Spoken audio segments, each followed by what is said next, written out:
나의 소망은 오직 주께 있나이다.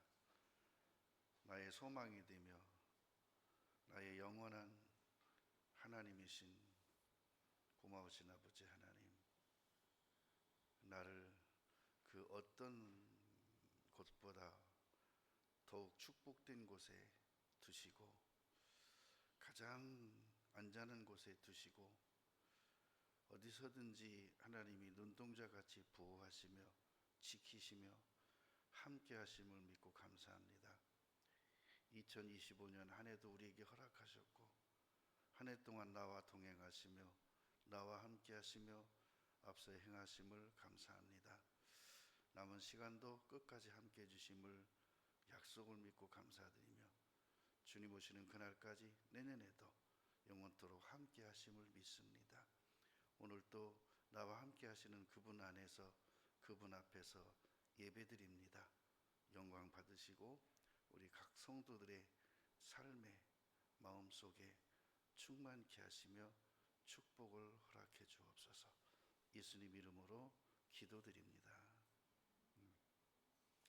데살로니가전서 4장 13절부터 끝까지.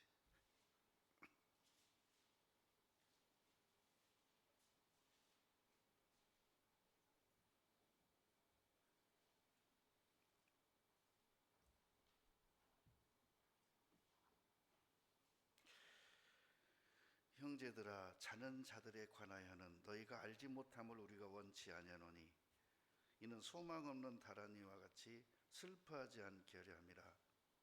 우리가 예수의 죽었다가 다시 사심을 믿을진대 이와 같이 예수 안에서 자는 자들도 하나님이 저와 함께 데리고 오시리라.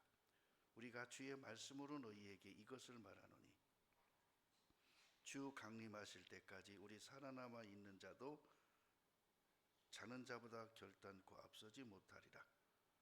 주께서 호령과 천사장의 소리와 하나님의 나팔로 친히 하늘로 쫓아 강림하시리니 그리스도 안에서 죽은 자들이 먼저 일어나고 그 후에 우리 살아남은 자도 저희와 함께 구름 속으로 끌어올려 공중에서 주를 영접하게 하시리니 그리하여 우리가 항상 주와 함께 있으리라.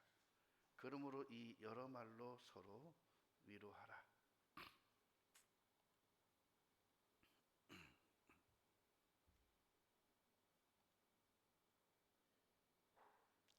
제가 그 화목난로라는 게 있어요. 보일러 말고 난로, 장작을 넣고 불 펴서 안에를 그냥 이렇게 공기를 따뜻하게 하는 화목난로. 꽤 비쌉니다. 돈 주고 살라니까 아까워요. 근데 생각보다 쓰다가 또 그냥 버리는 사람들이 많아요. 그래서 고물상에다 부탁해 놨는데 나오면 주라고 예약한 사람이 수십 명이래요. 내가 이제 부탁했으니까 나는 맨 마지막이죠. 몇 대가 나와야 돼? 수십 대가 나와야 나한테 이제 기회가 오는 거예요. 물어봤었어요. 최근에 몇 대나 나왔어요? 한 대도 안 나왔어. 얼마나 기다려야 돼? 구하는 사람은 많은데 내놓는 사람은 없다. 그냥 잊어버려라 그러더라고. 아니 필요한데 그랬더니 그러면 사서 돈 주고 사. 알아봤어요. 펠렛이라는 화목난로 얼마나 갈까요? 제대로 만들어진 건 6, 70만 원, 허접하게 만든 게 최소한 40만 원. 아깝잖아요. 그 돈 주고 살라니. 어저께 뜬금없이 나왔다고 우리 아들을 통해 연락이 왔어요. 사진 봤더니 내가 딱 찾는 거예요. 너무 크지도 않고 작지도 않고 딱 내가 바라고 찾는 딱 그 모델, 그 크기. 싣고 왔는데 너무너무 기분이 좋아요. 그래놓고 제 저녁에 생각을 해봤습니다. 그렇게 마음속으로 하나 있으면 좋겠다 했던 게 생겼는데 어느 정도 좋으냐면 이제는 더 이상 바란 게 없어. 이런 마음이 드는 거야. 그만 며칠 지나 보세요. 바라는 것도 없습니까? 종류별로, 그죠? 종류별로 다 필요한 게 너무 더 많아. 근데 한 가지만 생기면 그것 때문에 기쁜 거예요.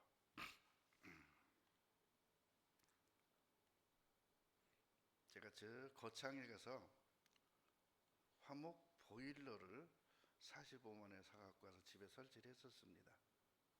1년 만에 구멍이 나서 떼어야 되는 상황이 왔어요. 그래서 이 떼우는 걸 정식으로 배워갖고 자격증을 땄다는 사람한테 떼어달라고 부탁했는데 배렸어요.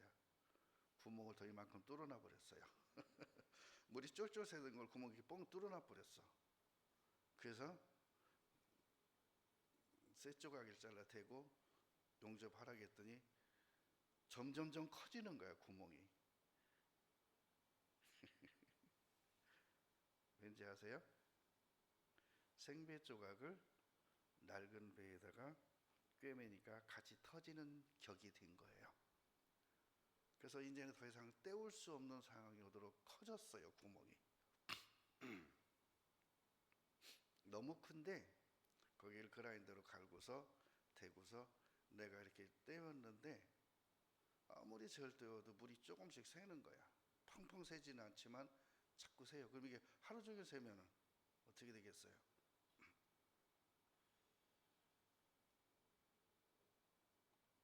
그래서 그랬어요. 아, 참. 모든 보일러 중에 그 부분이 약하더라고요. 1, 2년 하면은 거가 열받아서 구멍이 난 삭는 거야. 거길 좀 튼튼하게 만들면 좋은데 메이커 있는 건데도 그래요. 그래서 새 것을 살라고 고민하다가 새 거 사봤자 뭐 2, 3년 쓰면 또 구멍 날 텐데 그럼 전문가 불러다 떼우지 않는 한 그거 못 떼울 텐데 수리를 받아야지, AS를. 그래서 고민하다가 안 사고 그냥 그걸 있는 상태에서 그냥 기름 보일러하고 연동시켜 놓으면 분리해서 그냥 기름 보일만 연결해 놓고 떼요. 야, 화목 보일러 뗄 때는요, 온 집안의 밸브를 다 열어놓고 들어가면 그냥 반바지만 입고 있어도 후끈후끈하게 땄는데 지금은 기름 보일러를 하루 종일 돌아가도록 윙하고 돌아가게 해도 방이 그렇게 따뜻하지 않아요. 그래서 그랬어요. 끝도 없고 다함이 없는 게 사람의 바라는 거구나, 바라는 거. 그래서 그랬어요. 넌 무엇을 바라고 사냐? 무엇을 바라리요? 나의 소망은 주께 있나이다. 우리가 바라는 것이 다만 이생뿐이면 가장 불쌍한 자이리라. 우리가 바라는 것이 이생뿐이면 가장 불쌍한 사람이래요. 그래서 나 스스로 불쌍하다, 불행하다라는 나의 삶과 나 스스로 감사하고 기쁘고 즐겁다는 생활은 어디에 있느냐? 가치관에 있다는 거예요. 가치관. 너의 가치관의 주소는 어디냐? 너의 바라는 것의 실상은 어디냐라는 거예요. 그죠? 믿음은 바라는 것들의 실상이요, 보지 못하는 것들의 증거니 이 실상, 현주소가 무엇이냐라는 거예요. 그래서 이렇게 생각하고 있습니다. 아브라함의 소망과 욥의 소망, 아담과 하와의 소망과 사도 바울의 소망. 뭐 말 안 해도 여러분 벌써 그냥 뇌가 착 달라붙죠. 그 생각의 뜻이. 동시대 사람이고, 그죠? 동시대 사람인 아브라함과 욥은요, 소망이 달랐어요. 바라는 것들이 달랐어요. 의지하는 게 달랐어요. 놀라지 마세요. 욥은 철저히 율법으로 제정한 제사법에 의지한 삶이었어요. 그래서 내가 의지하는 대로 내 자녀들도 내가 의지하는 것에 의탁을 했어요. 그래서 10남매가 있는데 10남매가 생일이 되면은 10남매가 같이 모여서 생일 잔치를 해요. 사람들이 기분이 좋고 취하게 되면 방종이란 걸 하게 돼요. 방탕은 아닙니다. 방종이란 게 뭐죠? 살짝 이성의 끈이 끊어지는 거예요. 그러면 방종에서 나오는 것이 죄죠. 방탕은 그 사망의 길입니다. 방종은 사망의 길이 아니라 좌우로 치우치는 거예요. 하나님은 좌우로 치우치는 것을 뭐라고 말씀하시냐면 허물이다 그래요. 방탕은 사망에 이르는 죄예요. 그죠? 그건 좌우로 치우친 게 아니라 뒤로 돌아간 자, 아예 떨어진 자, 파손된 거라고 말해요. 왜 욥의 신앙은 하나님도 인정하는 하나님을 경외하는 사람이라고 사단 앞에서 2번이나 반복해서 말씀하신 욥의 삶이 아브라함은 겪지 않았던 그런 삶을 겪을 수밖에 없었냐는 거예요. 그리고 의지하는 것이 아브라함은 부활을 의지하고 살았어요. 율법을 의지하지 않았어요. 그러니까 아브라함도 실수합니다. 근데 아브라함의 실수는 하나님은 그걸 전혀 상관치 않았고 아브라함이 실수했을 때 그 실수한 현장을 사단이 참수하지 못했다는 것에 대해서 저는 참 크게 생각을 했습니다. 우리는 실수하면 사단이 틈탑니다. 그죠? 마음에 분을 품으면 사단이 틈탑니다. 누굴 용서하지 못하면 사단이 틈탑니다. 물질의 마음이 뺏기면 사단이 틈탑니다. 그래서 예수님의 제자 중 가룟 유다도 늘 마음이 물질에 가 있으니까 사단이 마귀가 가룟 유다의 마음속에 예수를 팔려는 생각을 넣었다 그랬어요.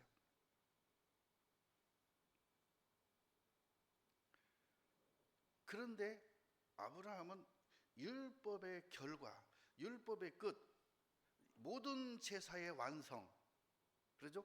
율법의 모든 것의 완성이신 부활, 이걸 믿으니까요, 완성된 믿음이잖아요. 중간 단계가 다 값이 치루어지고 다 해결된 믿음으로 사니까, 그는 믿음으로 사니까 사단이 중간에 그가 율법의 참소를 받을 수밖에 없는, 율법의 정죄를 받을 수밖에 없는 그런 상황에, 실수하는 상황에 사단이 틈타지 못하고 건드리지 못했다는 것에 대해서 우리 신앙이 부활신앙이라는 이 소망이라고 하는 이것이 얼마나 안전하고 얼마나 정확하고 얼마나 힘있는 능력 있는 신앙생활이고 삶인지를 생각해 본 거예요. 그러나 욥의 하나님을 경외함은 하나님이 그렇게 인정함에도 불구하고 사단이 정식으로 청구합니다. 그의 삶을 나한테 맡겨보십시오. 그의 물질을 나한테 맡겨보십시오. 한순간에 10남매 싹 죽여버립니다. 여러분, 하나님이 아브라함한테 독자 이삭을 모리아산에 가서 번제로 드리라 했는데 사단이 절대 그를 건드리지 못했어요. 이삭을 못 건드렸습니다. 근데 번제를 의지한 삶을 살아가는 욥의 자녀들은 사단이 싹 쓸어가 버렸습니다. 손을 못 댄 게 아니라 하나님께 정식으로 천국권을 주고서 욥의 10남매를 싹 죽여버렸어요. 부활신앙 가진 사람은 사단이 틈타지 못함을 성경에서 보았습니다. 영원한 속죄를 과정에 있는 게 아니라 이루신, 영원한 속죄를 이루신 이 사실을 믿는 자들은 사단이 틈타지 못하고 참수하지 못한다는 이것이 복음이란 사실을, 그러나 욥은 복음 시대에 사는 것이 아니라 율법 시대에 사는데도 불구하고 그는, 그렇죠? 율법 주어지기 전 양심 시대에 살았던 그는 어떻게 해서 그렇게 부활신앙을 가질 수 있었고, 욥은 양심 시대에 살면서 어떻게 그렇게 율법을 의지하고 살았던지 그 또한 참 신기한 일입니다. 출애굽 이후에 아브라함과 욥 이후에 몇 년 후에죠? 430년 후에 출애굽을 통해서 하나님이 모세에게 율법을 처음으로 제정해 주십니다. 시내산에서. 그 이전까지는 각 사람 마음속에 양심으로 하나님의 마음으로 모든 것을 판단하고 살아라 했는데 똑같은 양심의 법을 받고 살아가는 아브라함은 부활을 붙잡았고 욥은 번제를 붙잡았다는 사실 또한 신기한 일입니다. 믿음은 들음에서 나며 들음은 하나님의 말씀으로 말미암았다는데 이때는 말씀 시대도 아니고 양심 시대임에도 불구하고 양심을 붙잡지 않았다는 거예요. 둘 다 아브라함도 양심을 붙잡지 않았고 욥도 양심을 붙잡지 않았는데 한 걸음 더 나아가서 곧 있을 율법을 붙잡은 욥과 이 세상 다 지나고 끝 그리고 새 세상이 열리는 천국에 가서 영원히 누려야 할 부활. 그래서 아브라함은 뭐라고 하냐면 이 땅에 안전한 성이 없고 장차 올 성을 바랬대요. 근데 장차 올 성은 아직 자에게 이루어지지 않았기 때문에 그 성에 터를 바랬대요. 터, 지을 터. 그러나 터를 바라는 그의 신앙의 완성은 부활이었던 거예요. 그러니까 아들도 죽이지 않고 살렸고 그 목숨이 아브라함과 이삭과 야곱이 이 땅에서는 거울인 뭐가 됐죠? 믿음의 조상이 되었고 하나님 앞에 가서는 모든 구원받은 자의 평안에 기댈 품이 되었던 거예요. 그래서 거지 나사로가 아브라함 품에 안겼던 거예요. 하나님의 품인 거예요. 그래서 오늘 제목은 소망인데요. 이 소망을 어떤 사람들은요, 내가 의지하고 내가 붙잡고 내가 이루고 내가 막 강구해야만 되는 율법에 의지한 복음을 희한하게 복음과 율법을 짬뽕시킨 신앙들이 있고요. 율법에 짬뽕된 게 아니라 율법을 완성히 다 값을 지불하시고 율법을 제정한 모든 제사법의 피값, 생명값, 속죄 값을 다 죄값을 지불하시고 이제는 그거와 전혀 상관없는, 그죠? 하늘 성소에 들어간, 그래서 영원한 대제사장이신 예수님을 앞세워 따라가며 그곳에서 하나님의 나를 위해 예비하신 그의 나라와 그의 의 속에 거하면서 내게 권세로 허락하신 장자들의 총회 속에서 영원히 다스릴 것을 소망하며 이때 모든 것을 나그네에서 삶을 살았던 아브라함이 있다는 사실을 생각해 볼 때, 근데 놀라운 건, 안타까운 건, 깜짝 놀랐던 건 하나님의 나라는 말에 있지 아니하고 능력에 있음이라 말씀하시죠? 하나님의 나라는 어디에 있지 않다? 말에 있지 않고 능력에 있대요. 능력은 권세죠. 주어진 거죠. 신분이죠. 근데 욥은 말만 해요. 물에 빠지면 입만 동동 뜨는 거죠. 욥기 31장 한번 보겠습니다. 그렇게 소망했는데, 그렇게 경외했는데 어찌 그 경외함이 그를 지키지 못하고 산울타리가 되지 못하고 견관석이 되지 못해 자녀들을 도적질 당하고 모든 재산을 도적질 당했나. 건강까지 31장 24절.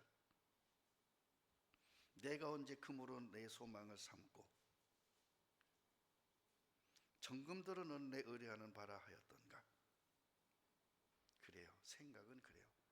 그래, 하나님이 불면 다 날아가는 거고 다 그런 거지 뭐, 그런 거야 하면서도 마음속에서는 더 절대적으로 필요하다고 필요성을 느끼는 거예요. 그러면서 말은 그럽니다. 드신 자도 여호와시요 취하신 자도 여호와시다. 그런데 속은 썩어요. 속상해요. 아는 것과 믿는 것은 달라요. 자기는 절대 금으로 소망을 삼지 않았고 정금을 내가 의지한 적이 없대요. 언제 재물의 풍부함과 손으로 얻은 것이 많음으로 기뻐하였던가? 기뻐 안 했나요? 욥이 되게 기뻐했습니다.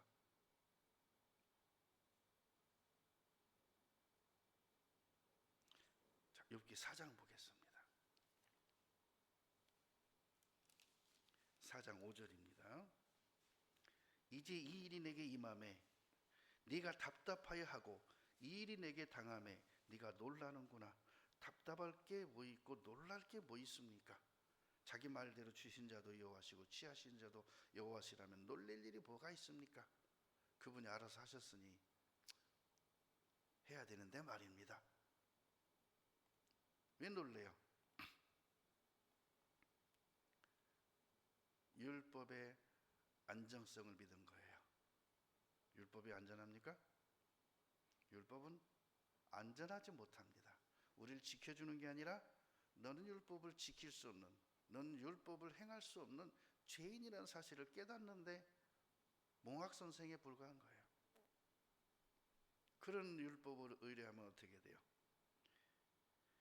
이 일이 내게 임함에 네가 답답하여 하고 이 일이 내게 당함에 네가 놀라는구나. 내 의뢰가 금으로 소망, 정금으로 의뢰 아니라고 말하는데 친구들은 그렇게 말합니다.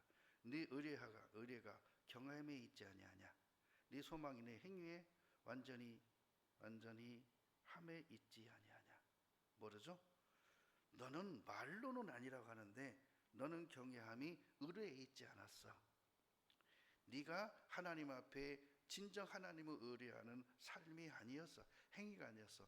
너는 금 때문에, 너는 재산 때문에 기뻐했어. 친구들의 눈에는 그렇게 보인 거예요. 누구 말이 정확할까요? 친구들이 보는 게 정확해요. 거두절미하고 많은 분들이 전도하면은 이렇게 말합니다. 너나 잘 믿어. 그 말은 뭔 말일까요? 너나 똑바로 살아. 너 하나님 믿는다면서 굿다이 짓거두고 살아. 네가 하나님 믿는 사람의 표본이냐? 세상 사람들 앞에 내가 그리스도인으로서 저 사람 참 하나님 믿는 사람이야 라고 인정받을 수 있는, 그들이 인정하는 잣대는 어디 있을까요? 저 사람 진짜 하나님 믿는 사람이야 라고 인정하는 잣대는 세상 사람들은요, 겉으로 보이는 윤리, 도덕, 그들의 행함, 말씨, 삶을 봅니다.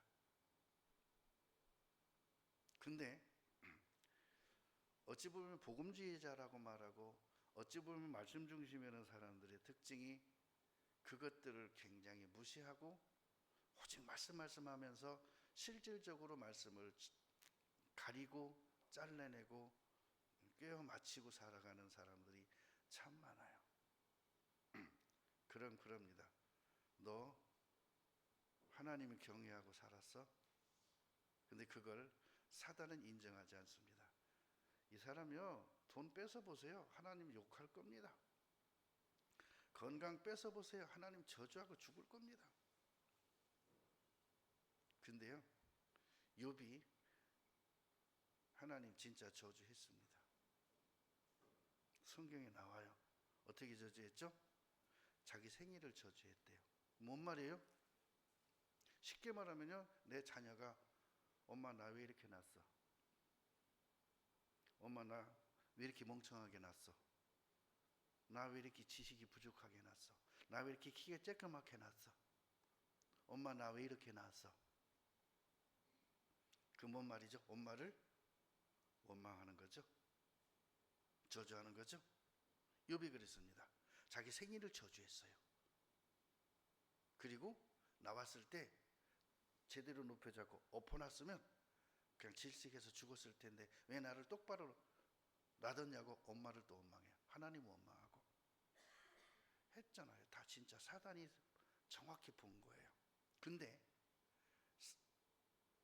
하나님은 욥이 믿는 신앙 안에서 욥을 인정했습니다. 그의 신앙은 무슨 신앙이었죠? 율법적 신앙이었어요. 그러니까 율법적 신앙이니까 그 수준에서 본 거예요. 그 눈높이에서 보니까 정확한 거예요. 나 경외한 게 맞아. 그 이상의 것으로 보지 않아요. 얘는 율법적인 신앙을 했으니까 나도 너를 율법적으로 대해줄게. 아브라함은 부활 신앙을 살았으니까 나도 너를 부활로 대해줄게. 정신 바짝 차리세요.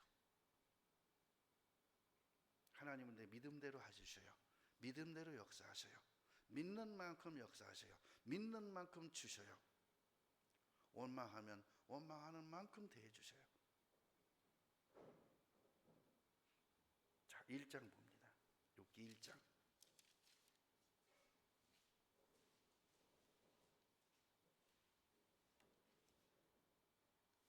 8절에 여호와께서 사단에게 이르시되 네가 내 종 욥을 유의하여 보았느냐. 그와 같이 순전하고 정직하여. 이 순전과 정직은 무엇을 기준으로 한 거라고? 율법을 기준으로. 하나님을 경외하며 악에서 떠난 자가 세상에 없느니라. 무슨 기준이에요? 율법의 기준. 그러면 사단은 무슨 기준으로 볼까요?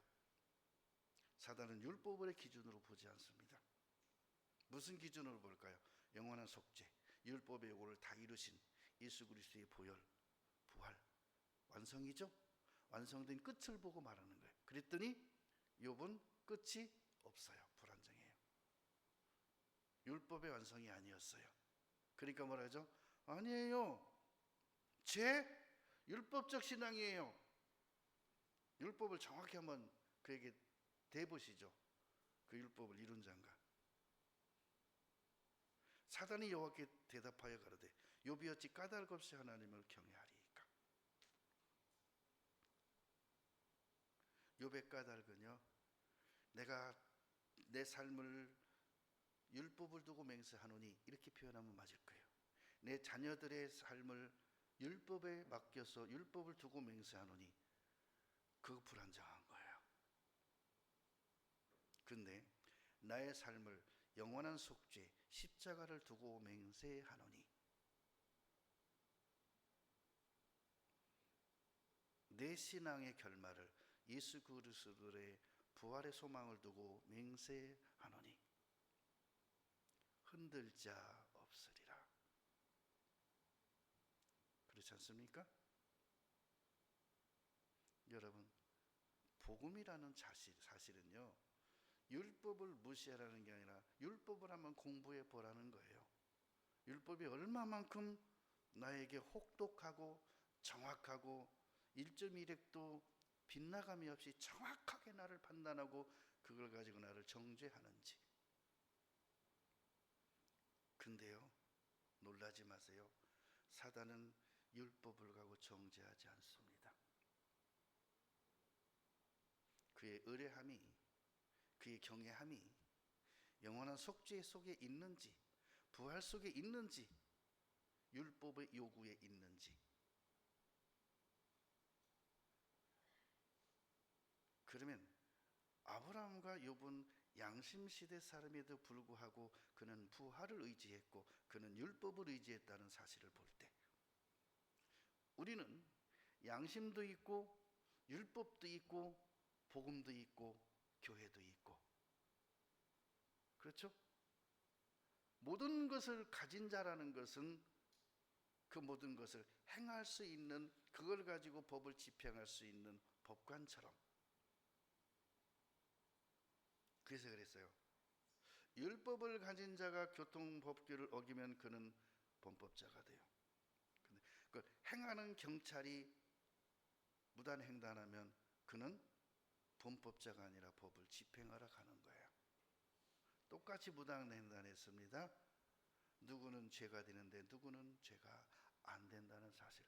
그런 법이 어디 있어요? 똑같이 해야죠. 여러분, 세상에도 법을 집행하는 집행관과 법으로 판단받는 사람의 위치가 다르다는 거예요.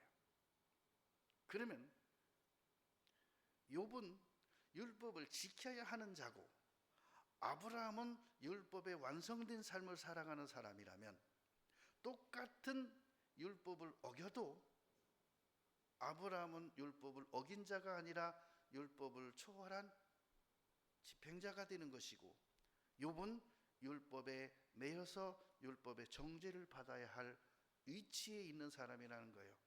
똑같이 하나님을 경외했음에도 불구하고 그에게 적용되는 판단은 다르다는 거예요. 하나님은 법대로 집행하십니다. 공의입니다. 하나님의 사랑을 입은 자는 공의를 완성한 자고 하나님의 사랑을 입지 못한 자는 공의가 그 앞에 살아있는 자입니다. 우리의 소망이 그렇습니다. 시편 39편 보겠습니다.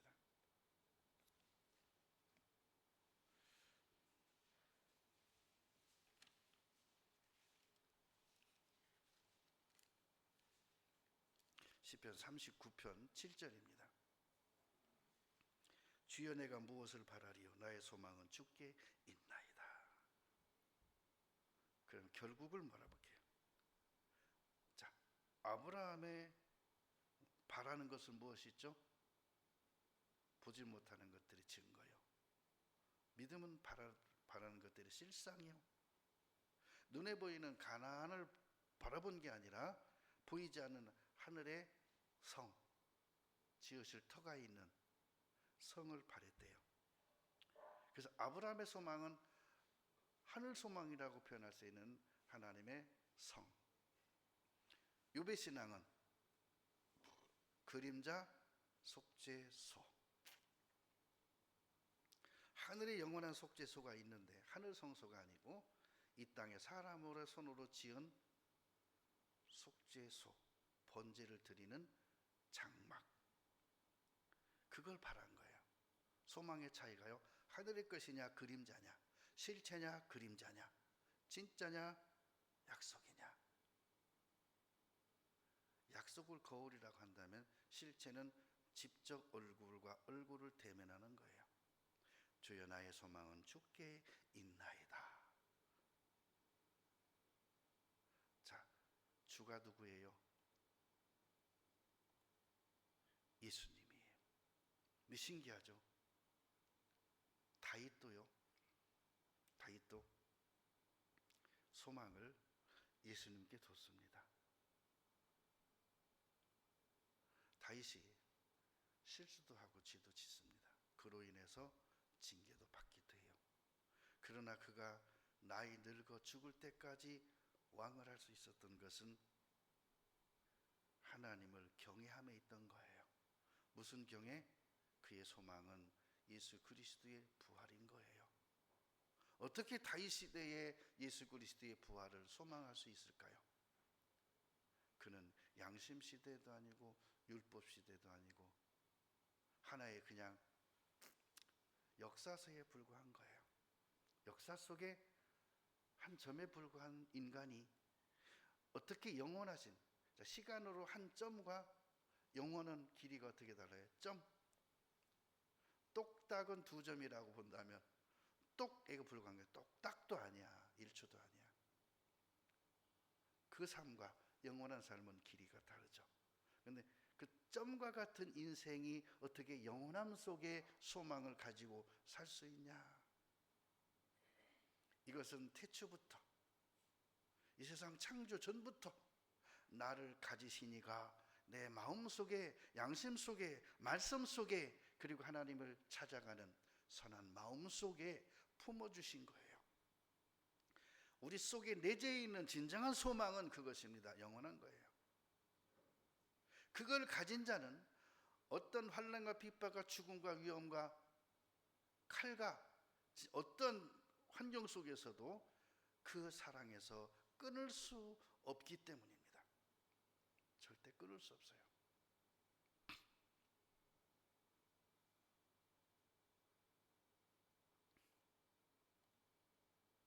자, 시편 107편 봅니다. 107편 30절.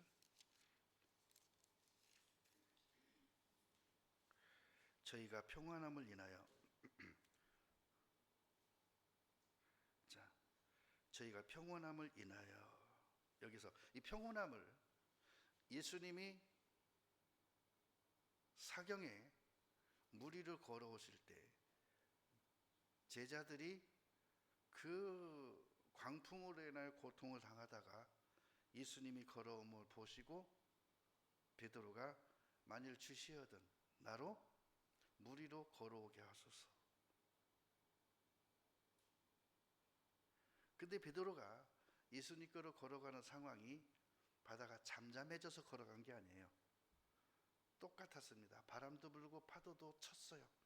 근데 여기서 오라 하니까 베드로가 무리로 걷는데 파도가 그쳤어요, 안 그쳤어요? 그쳐가지고 예수님과 자기 사이에 파도가 딱 쳐갖고 가리워서 안 보이니까 순간 빠졌다 그랬어요.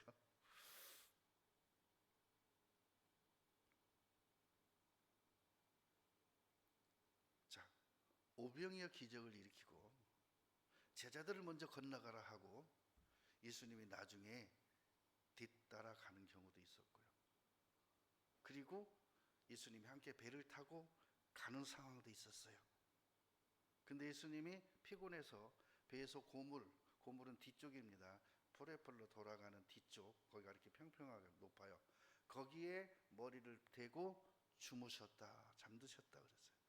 근데 광풍으로 인하여 배가 물에 잠기게 된 상황이 됐다는 거죠. 자, 29절 보겠습니다. 광평을 평정히 하사 물결로 잔잔케 하시는도다.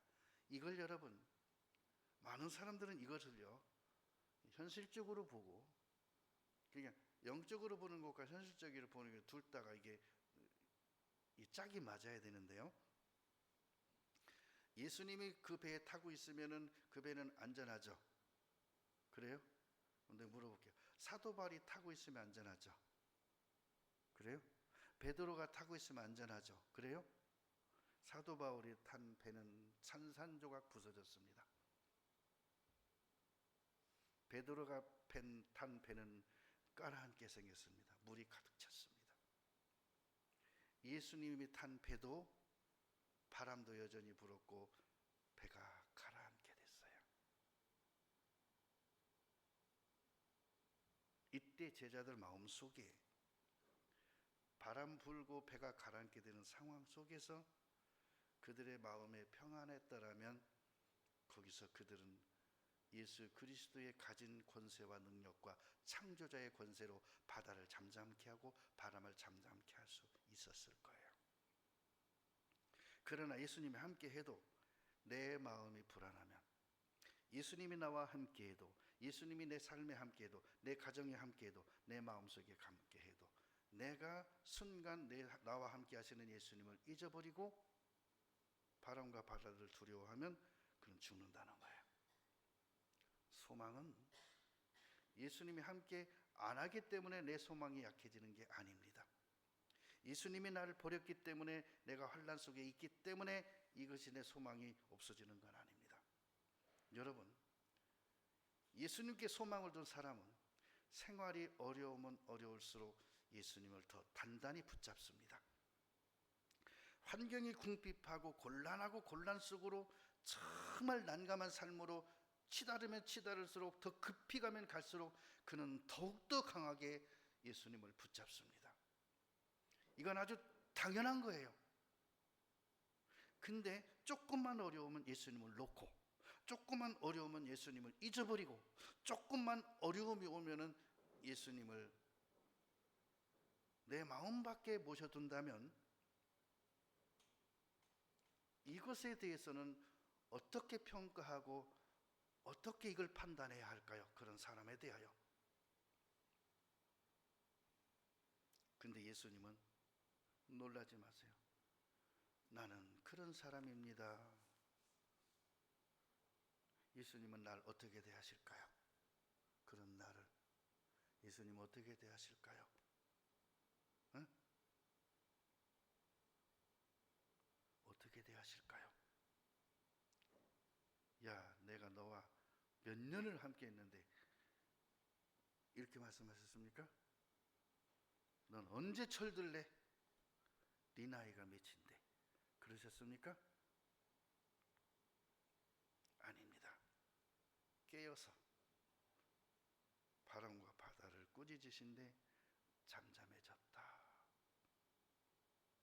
제자들을 꾸짖지 않았어요.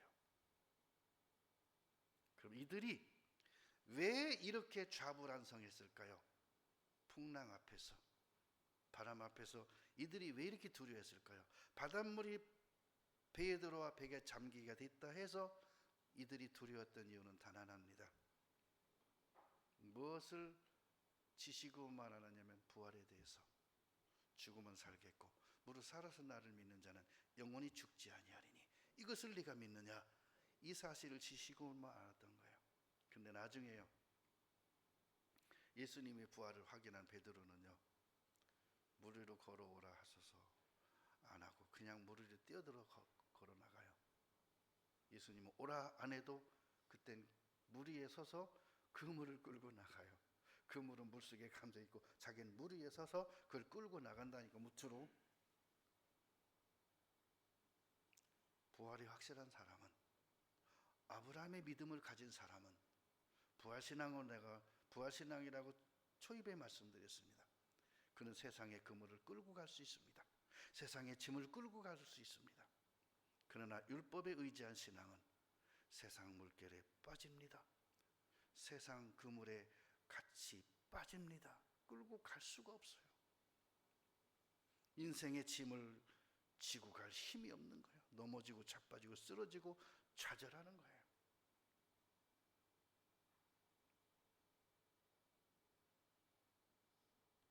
사도행전 23장입니다.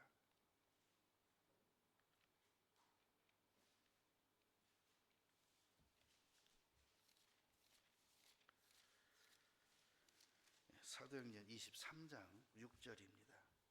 바울이 그 한 부분은 사두개인이요 한 부분은 바리새인인 줄 알고 공회에서 외쳐 가로되 여러분 형제들아, 나는 바리새인이요 또 바리새인의 아들이라. 죽은 자의 소망 곧 부활을 인하여 내가 신문을 받노라. 자, 죽은 자의 소망이 뭐라고요? 부활. 신기하죠? 사도 바울은 원래 바리새인이었습니다. 바리새파 소속이었습니다. 아버지도 바리새인이었고 나도 바리새인입니다. 근데 신기하죠? 똑같은 사도계인과 바리새인들이 있습니다. 나도 바리새인이에요. 똑같은 바리새인인데요, 저들은 부활의 소망이 없고 똑같은 바리새인인데 나는 부활의 소망이 있어요. 뭐라 그러죠? 사두개인은 부활이 없다. 바리새인은 율법을 잘 지켜야 부활에 들어갈 수 있다. 나는 그 모든 요구를 이루신 예수 그리스도를 통해서 나는 부활에 참여한 자다.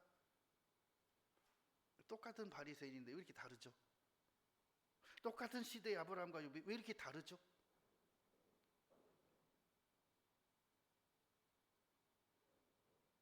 생각으로 부활을 믿는 사람은 자기 정과 욕심을 십자가에 못 박았다고 생각만 합니다. 부활의 생각에 있는 사람은, 지식에 있는 사람은 예수님 십자가와 함께 내가 못 박혔다는 것도 생각으로만 합니다. 갈라디아서 5장 한번 보겠습니다.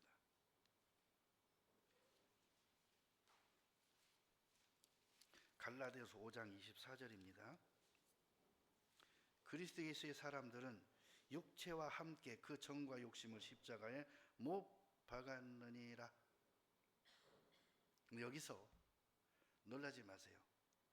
사도 바울은 그럽니다.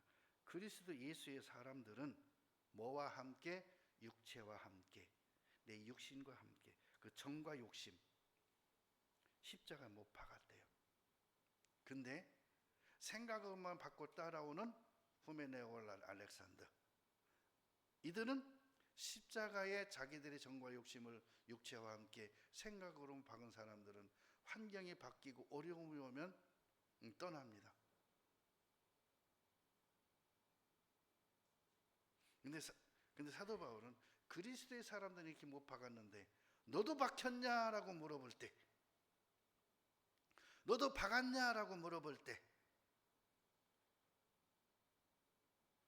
박혔습니다 하는 것은 그의 삶을 보면 알아요.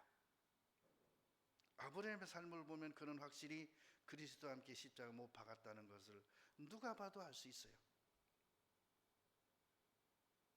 그러나 박았습니다 라고 하는데 앞으로 박힐 걸 믿고서 간다고 하는 욥은 아직 박지 못했어요. 그럼 물질 뺏기고 자녀 뺏기면요 발광을 합니다. 갈라디아서 2장입니다. 20절. 내가 그리스도와 함께 십자가에 못 박혔나니. 누가요? 사도 바울 자신이 그리스도와 함께 십자가에 못 박혔대요. 그런즉 이제는 내가 산 것이 아니요 오직 그리스도 안에 오직 내 안에 그리스도께서 사신 것이라. 이제 내가 육체 가운데 사는 것은 나를 사랑하사 나를 위하여 자기 몸을 버리신 하나님의 아들을 믿는 믿음 안에서 사는 것이라. 그러니까요, 아브라함은 본토 친척 아비의 집을 떠날 때 정과 욕심과 본토 친척을 십자가 못 박아버렸어요.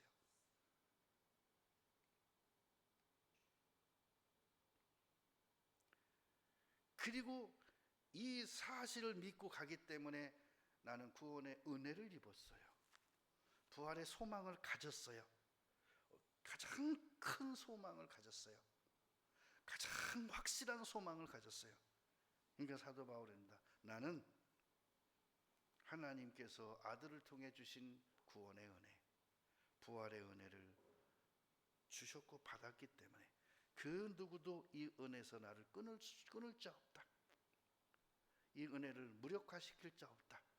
패하지 못한다. 내가 하나님의 은혜를 패하지 아니하노니 만일 의롭게 되는 것이 율법으로 말미암았으면 그리스도께서 헛되이 죽으셨느니라. 이 차이죠. 양심 시대에 살든요, 율법 시대에 살든요, 교회 시대에 살든 은혜 시대에 살든 동일한 것은 양심 시대의 양심 속에 예수 그리스도의 부활을 심느냐 율법을 심느냐, 교회 시대에 신부 마음속에 부활을 품느냐 율법을 품느냐, 은혜 시대에 은혜는 구원의 선물이죠. 율법으로 말미암는 구원의 은혜라고 생각하느냐 부활로 말미암는 구원의 은혜라고 생각하느냐.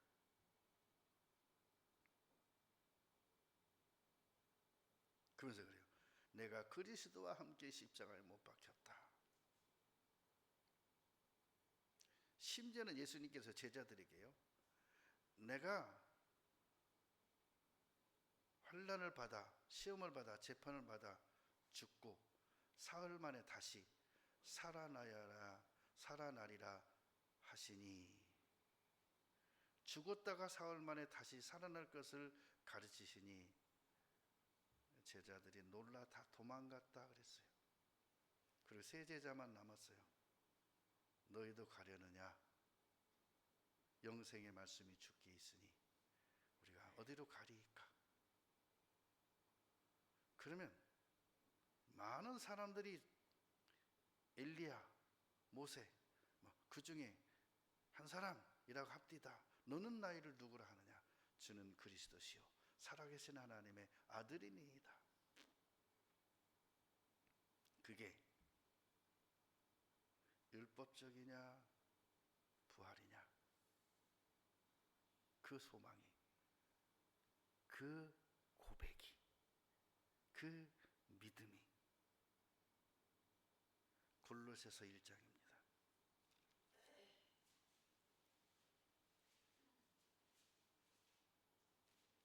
골로새서 1장 27절. 하나님이 그들로 하여금 이 비밀의 영광이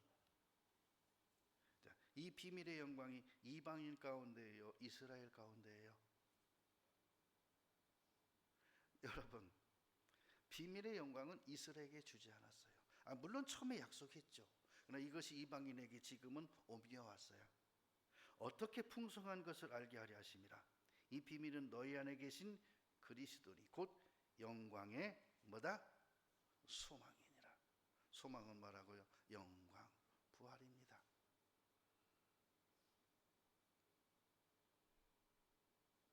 그런데 디도서 1장 2절에 이랬습니다. 이 영생의 소망은요, 하나님이 영원 전에, 영원 전은 뭐죠? 영원 속에서 시간이 창조되기 전에, 태초 전에, 태초라는 것은, 태라는 것은 시간이 시작된 점, 그 전에, 영원 전에 약속하신 거래요. 누구에게 약속했어요? 아직 사람은 창조도 되지 않았는데 하나님의 아들들에게 약속한 거예요. 하나님의 아들들 가운데 장자가 말씀이신 예수 그리스도였고, 그분으로 말미암아 이 땅에 하나님의 아들들이 사람의 모양으로 창조된 거예요. 그래서 사람의 모양으로 창조되기 이전에 말씀이신 예수님을 중심으로 하나님의 아들들에게 영생의 소망을 약속했다는 거예요. 디도서 1장 한번 보겠습니다.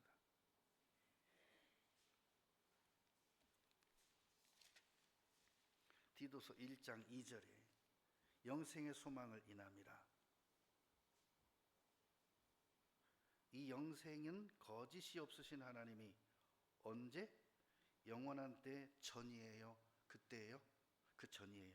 영원한 때 그 시점이에요. 창조 시점이 아니라 그 전에, 창조 전에, 전부터 약속하신 것인데, 자기 때에, 자기 때는 언제죠? 예수님 때. 예수님 때는 언제 합니까? 둘로 나눕니다. 예수님의 초림 때와 예수님의 재림 때. 예수님이 이 땅에 처음에 오셨을 때, 그때 자기 백성 예수님을 부인했죠? 근데 영접하는 자, 곧 그 이름을 믿는 자들에게는 하나님의 자녀가 되는 권세를 주셨습니다. 자기 때는 둘로 나눈다 그랬죠? 예수님의 초림 때와 재림 때. 자기 말씀을 전도로 나타내셨으니, 전도는 뭐죠? 복음 전파예요. 전하는 자가 없이 어찌 들으리요?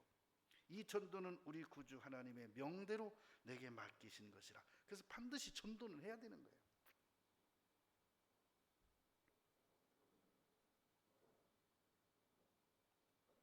사도행전 24장입니다.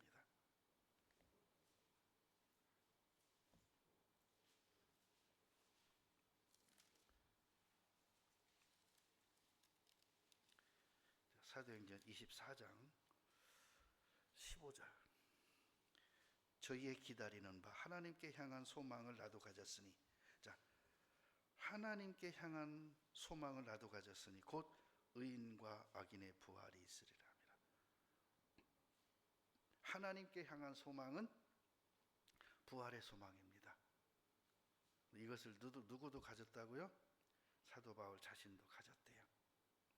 하나님께 향한 소망. 무슨 소망?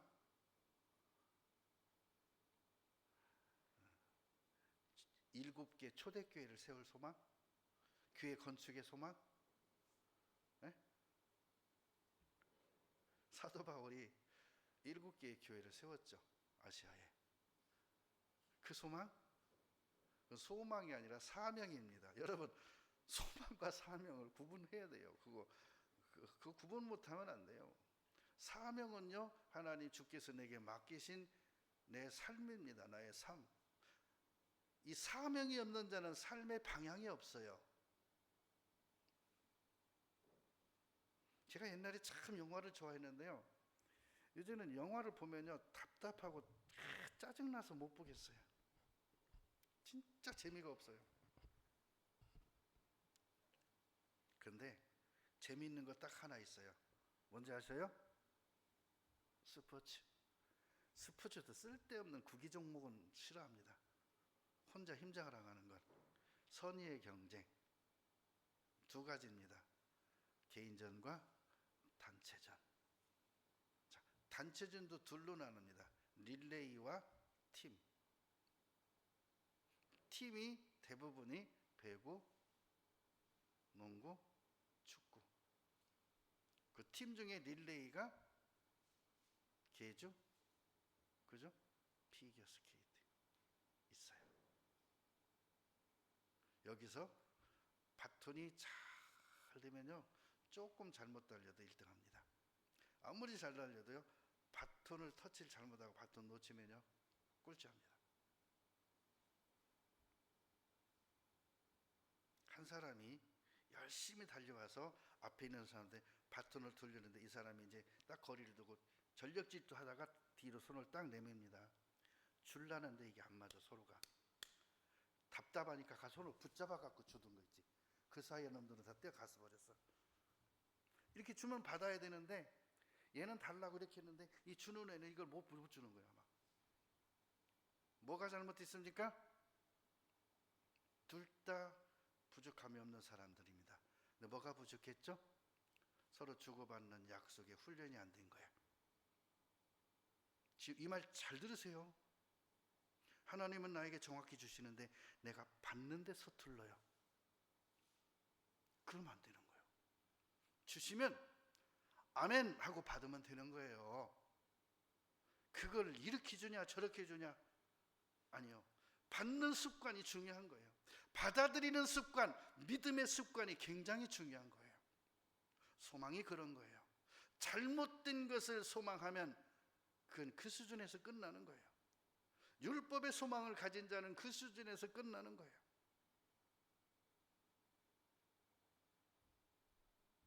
뭐라고요? 이 부활을 소망을 나도 가졌으니. 그러면 뭘 보고 연습해야 될까요?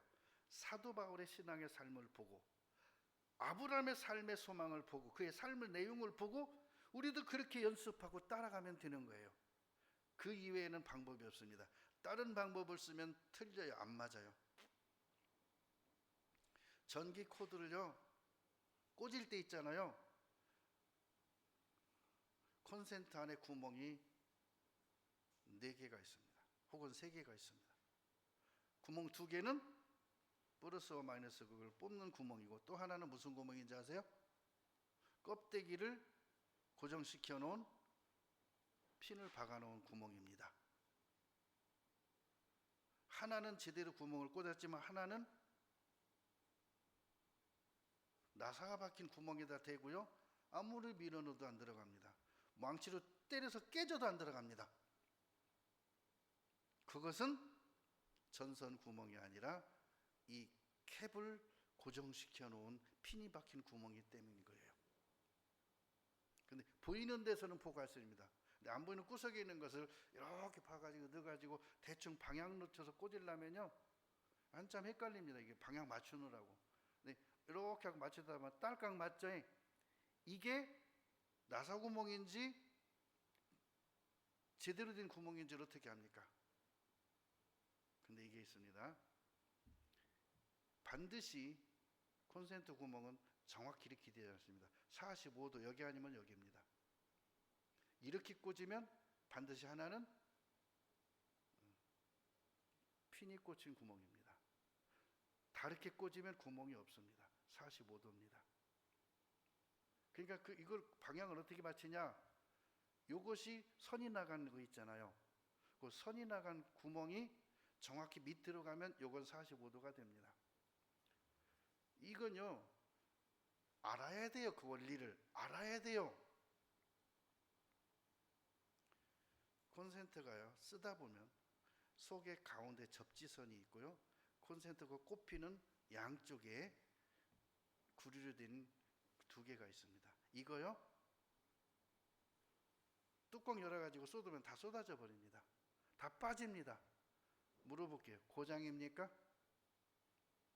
근데 사람들은 고장이라 그래요, 그걸. 저는요, 다시 제자리에 맞춰놓고 뚜껑 닫아두면 제대로 작동합니다. 아니까 저는 고장났다고 버리면 아예 속에 타버리거나 뭐가 이렇게 부러지지 않은 이상은 제자리 맞춰놓고 다시 맞추면 정상 작동합니다. 근데 많은 사람들은 하나만 거기서 빠져서 느슨하게 되거나, 그럼 이게 잘 안 되잖아요. 느슨하게 되니까 고장났다 그럽니다. 여러분, 믿음은 정확해야 돼요. 그지? 그런데 중요한 건 이겁니다. 보이는 것을 누가 바라리요? 그 믿음이 아니라는 거예요. 보이는 것을 누가 바라리요? 소망이 아니라는 거예요. 100번 1000번 소망이라고 우기고 거기다 갖다 들이대반들 그 소망이 안 되는 거예요. 자, 디모데전서 4장입니다.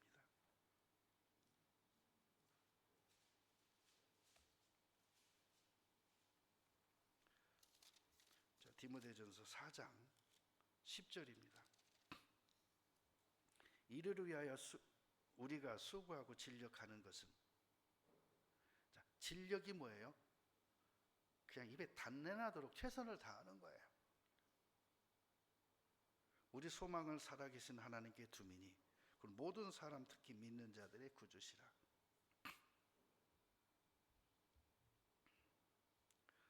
어디에 무엇을 위해서 수고하고 어떤 목표를 위해서 진력한다고요? 살아계신 하나님을 향하여 진력한다. 그분을 향하여 수고한다. 무슨 뜻일까요? 침노하는 거죠. 침노. 그걸 내가 노력하고 내가 막 진력한다는 뜻을 노력이라고 이해하면 큰 오산입니다. 내가 열심히 해서 노력해서 꿈 깨세요. 그렇게 해서 들어갈 사람 한 사람도 없습니다. 어떻게 해야 될까요? 표대만 정확히 정하면 돼요. 빌립보서 3장입니다.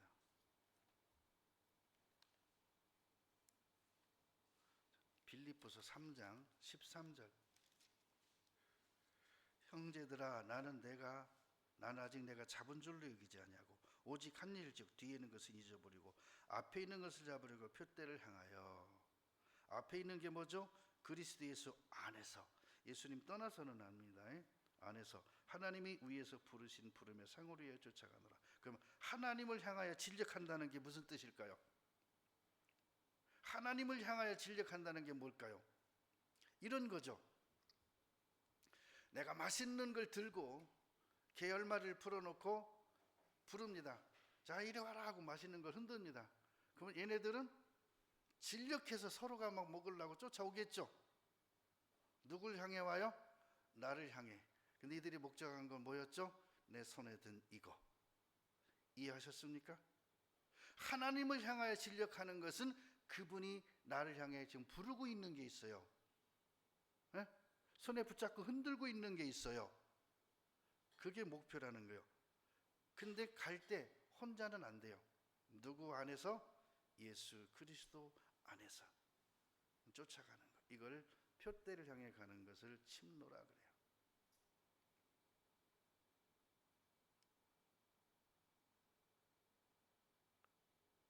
자, 욥기 14장 보겠습니다.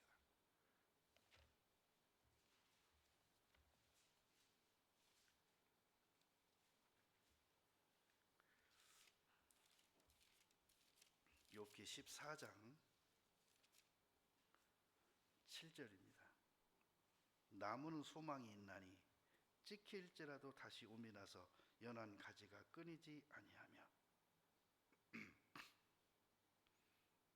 자, 돌감람나무가 참감람나무 온 가지에 접붙임을 받으면 그 뿌리로부터 진액을 받는다 그랬잖아요. 그래서 이 뿌리 되신 예수 그리스도로부터 진액을 받는 사람은요, 이 세상의 것이 다 끊겨도, 다 잘려도, 톱으로 베내도, 도끼로 찍어내내도 그 뿌리에서 새 움이 돋습니다. 부활이라는 거예요. 그래서 우리에게 거울로 준 것 중에 너희는 눈을 높이 들어 누가 이 모든 것을 창조했나 봐라. 이 창조된 모든 것들이 투영되어서 보여지는 것들이, 내게 약속된 것들이, 그의 형상과 모양들이 어떤 것인지를 봐라 하는 것은 나무가 배임을 당하고 잘림을 당해도 새순이 돋는 것 같이 그리스도 예수 안에 붙잡힌 사람은, 그 안에 거하는 사람은 죽은 것 같으나 실상은 산 자요, 가난한 자 같으나 부유한 자요, 아무것도 없는 것 같으나 모든 사람을 부유케 하는 사람이라고 했습니다. 그것이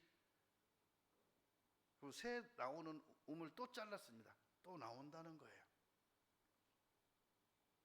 근데 놀라지 마세요. 제가 이 뒤에 그 가시 있는 나무가 있어요. 무슨 나무죠? 두릅. 엄나무는 저쪽에 있고 요 뒤에 두릅. 해마다 두릅순을 땁니다. 그런데 전문가가 그럽니다. 두릅순 따고 나면 밑을 바짝 잘라버리라 그럽니다. 그러면 이제 한 해 동안 새 순이 나와서 커요. 그리고 내년 봄에 거기서 새 것이 나오면 두껍고 크고 순이 금방 뻗지지 않고 시간이 오래 가면서 굉장히 틈신하게 큰데요. 근데 저는 잘라내면 아까운 느낌이 들어서 안 잘랐어요. 그랬더니 해마다 조금 나오자마자 이파리가 확 펴버려요. 근데 잘라버려서 새순 나온 것이 내년에 피면요, 순이 금방 안 피면서 이게 틈실하게 이쁘게 잘 있대요. 그래서 올해는 내가 잘라봤어요. 근데 늦었어요. 이제 자르면 안 되지. 봄에 잘라야 새순이 나오는데 다 시기가 있는 거예요. 자르는 시기도. 아까워하면 또 안 되는 거예요. 그렇죠? 그래서 그랬어요. 잘리웠다고 아까워 말고, 내 삶의 한 부분이 잘리웠다고 아파하지 마라. 이것은 관리하시는 분, 누구라 그랬죠? 농부. 그분이 나를 위해서 더 극상품을 만들기 위해서 한다는 거예요. 여러분, 영적 소망이 끊이지 않은 이상, 영적인 것이 자르지 않은 이상, 하나님과 나의 관계가 단절되지 않은 이상 우리 소망은 안전하다는 거예요. 그리고 이 소망은 끊이지 않는다는 거예요. 이 소망은 든든하다는 거예요. 확실하다는 거예요. 연말이 되면서 생각을 많이 해봅니다. 나는 한 해 동안 무슨 열매를 맺었나? 어떤 열매를 맺었나? 생각을 많이 해봤습니다. 내가 한 해를 살아온 삶을 하나님이 어떤 신고로 평가하느냐? 열매로 평가한다 그랬어요. 열매로. 너 왜 그렇게 살았냐? 그렇게 말 안 해요. 열매로 그냥 평가한대요. 그래서 아무 말 없이, 열매의 크기를 말하는 게 아니라 탱탱하게 잘 연그렸고 잘 뭐라 그러죠? 겨울에도 썩지 않게 잘 연그른 거 알고, 그것은 하나님의 가장 깊은 곳간에 두고 껍데기와 쭉정이는 꺼지지 않는 불에 던진대요.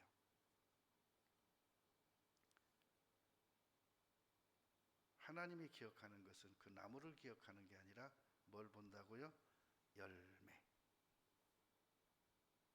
자, 하나님이 거둬들이는 것은 나무를 거둬들이는 게 아니라 뭘 거둬들여요? 열매. 그래서 너의 뿌리는 것은 다만 알갱이 뿐이로되 하나님이 그 뜻대로 그 알갱이들에게, 그 씨에게 뭘 줘요? 에? 형체를 주시느니라.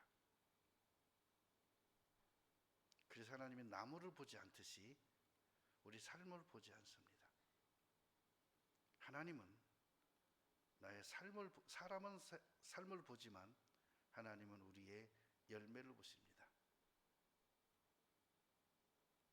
하나님이 보시는 나무는 예수 그리스도 한 분뿐입니다. 그리고 예수 그리스도께 접붙인 가지에게서 맺혀진 열매를 보십니다. 그래서 하나님은 나의 나무를 보는 게 아니라 예수님을 통해 나를 보십니다. 하나님은 예수님을 통해 나를 대하십니다. 양심 시대에도 불구하고 부활신앙으로 살아간 사람은 부활로 대해줍니다. 은혜 시대에도 불구하고 은혜를 율법으로 축소시킨 사람에게는 그 수준에서 대하십니다. 율법으로 대했다는 것은 예수 그리스도 안에 있지 않았다는 거예요. 예수님은 율법의 요구를 다 이루신 분입니다. 그래서 예수 안에 있는 나에게는 결코 정죄함이 없다. 그리고 뭐만 있어요? 상급만 있다. 그래서 그 열매는 그 안에 붙어 있으면 그분이 하신 일이 나의 열매가 된다. 그분이 하나님의 뜻을 완전히 이루셨다. 그 열매다. 그 열매가 내 거다. 그럼 이 땅에 사는 동안 우리는 방향만 정확히 정하고 목표만 정확히 정하고 불의 상을 얻기 위하여 그 안에 거하기만 하면 되는 거예요. 내 안에 거하라. 나도 너의 안에 거하리니. 잘하려고 하지 말고 잘 붙어 계세요. 깨진 내 항아리 때우려고 하지 마시고 그냥 그 우물 속에 계세요. 때우려고 하면 더 모양 배려요. 더 깨져요. 더 커져요. 때우지 마세요. 그대로 하나님 인정하십니다.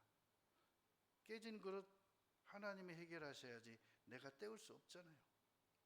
지금까지 내 삶이 깨진 삶이었다면요, 그 상태에서 하나님 의지하세요. 그 상태에서 하나님 찾으세요. 그 상태에서 하나님 따라가세요. 그 상태에서 믿음의 삶을 살겠다고 마음에 확증하세요. 그리고 며칠 안 남았죠?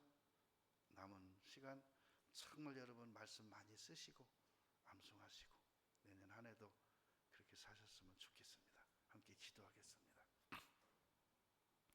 주님 감사합니다. 오늘도 우리의 삶을 두고 맹세치 않으시는 하나님, 오직 예수 그리스도를 두고 맹세하시는 하나님, 그분 안에 거하는 자에게 주신 영원 전에 약속하신 그 비밀한 영광 우리에게 허락하시고 내 이름을 그곳에 기록하시고 부르시고 할 수 있도록 쫓아올 수 있도록 힘주시고 능력 주시고 붙잡아 주시는 고마우신 아버지 하나님 감사합니다. 우리 사랑하는 형제자매들을 축복해 주시니 감사합니다. 이 믿음에서 약해지지 않도록 저들의 마음과 생각을 잘 지키도록 붙잡아 주옵소서. 예수님 이름으로 기도드립니다.